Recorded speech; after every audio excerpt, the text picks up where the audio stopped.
Hello दोस्तों, आज का जो टॉपिक है वो है हमारा आयन होता क्या है। आयन होता क्या है, तो आपने देखा होगा ये एक सोडियम है। क्या है ये? सोडियम। यदि इसने इस पर आपने कभी प्लस देखा होगा और यहाँ पे क्लोराइड है, सोडियम क्लोराइड Cl क्लोरीन, तो इस पर आपने कभी माइनस देखा होगा।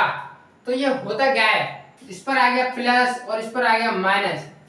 यदि किसी पदार्थ पर किसका पॉजिटिव का आ जाना या नेगेटिव का आ जाना आयन कहलाता है, या निकल जाना।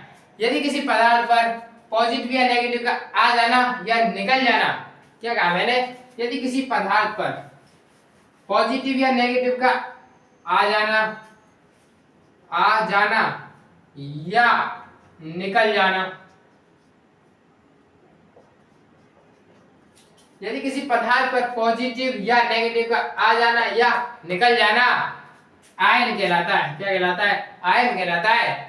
तो आपने देखा होगा कि आयन दो प्रकार के होते हैं, किसी पर पॉजिटिव आता है या नेगेटिव आता है। जैसे ये सोडियम लिखा है, इस पर क्या है? पॉजिटिव। तो यदि किसी पदार्थ पर या किसी पर भी इनमें से, जैसे ये लिखा है सोडियम और ये लिखा है क्लोरीन माइनस, तो इस पर प्लस है तो इसका मींस क्या है, और इस पर माइनस है तो इसका मींस क्या है? प्लस का मतलब होता है कमी। यदि किसी पर प्लस लगा है उसका मतलब उस पर उतने ही इलेक्ट्रॉनों की कमी है, और यदि किसी पर माइनस लगा है तो उस पर क्या है? इलेक्ट्रॉनों की अधिकता है। उस पर इलेक्ट्रॉनों की अधिकता है। यदि किसी पर आपने प्लस देख लिया तो उसका मतलब उस पर इलेक्ट्रॉनों की कमी है। सोडियम पर इस टाइम एक प्लस है तो उसका मतलब एक इलेक्ट्रॉनों की कमी है। जैसे मैं यहाँ पे लिख दूं Cu2+, तो इसका मतलब इस पर दो इलेक्ट्रॉनों की क्या है? कमी है। क्या है?